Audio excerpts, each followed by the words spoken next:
বাংলাদেশে নির্বাচন ব্যবস্থা কি যথাযথভাবে সব রাজনৈতিক দলের প্রতিনিধিত্ব নিশ্চিত করছে? সংখ্যানুপাতিক পদ্ধতি বাস্তবায়ন হলে দেশের রাজনৈতিক পরিমণ্ডলে কী পরিবর্তন আসবে? এসব প্রশ্নের আলোকে ২৮ জুন রাজধানীর সোহরাওয়ার্দী উদ্যানে অনুষ্ঠিত ইসলামিক আন্দোলনের সমাবেশে ১৬ দফা দাবি ঘোষণা করা হয়, যা শোষণমুক্ত ও সুশাসিত রাষ্ট্র গঠনের লক্ষ্যে নেওয়া একটি গুরুত্বপূর্ণ রাজনৈতিক উদ্যোগ হিসেবে দেখা হচ্ছে। উল্লেখযোগ্যভাবে এই সমাবেশে অংশগ্রহণ করে জামায়াত ও জাতীয় নাগরিক পার্টি, ন্যাশনাল সিটিজেন পার্টি বা এনসিপি, যা দেশের প্রধান রাজনৈতিক শক্তিগুলোর রাজনৈতিক সমন্বয় ও ঐক্যের একটি সংকেত হিসেবে বিবেচিত হচ্ছে।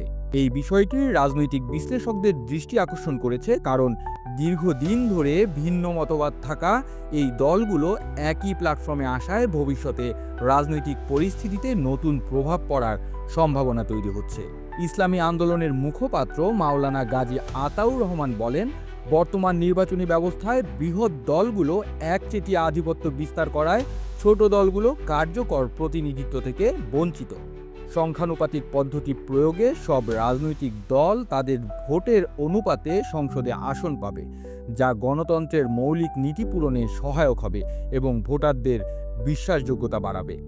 তাদের দাবিগুলো নির্বাচনী সংস্কারেই সীমাবদ্ধ নয়। সংবিধানে আল্লাহর উপর পূর্ণ আস্থা পুনঃস্থাপন, দুর্নীতিবাজ ও সন্ত্রাসীদের নির্বাচনে অযোগ্য ঘোষণা, প্রশাসনে ফ্যাসিবাদী প্রভাব দূরীকরণ ও পাচার হওয়া অর্থ উদ্ধারের মতো ব্যাপক সংস্কারমূলক প্রস্তাবও এতে রয়েছে। দলটির মতে এসব সংস্কার ছাড়া সুশাসন প্রতিষ্ঠা ও শোষণমুক্ত রাষ্ট্র গড়ে তোলা সম্ভব নয়।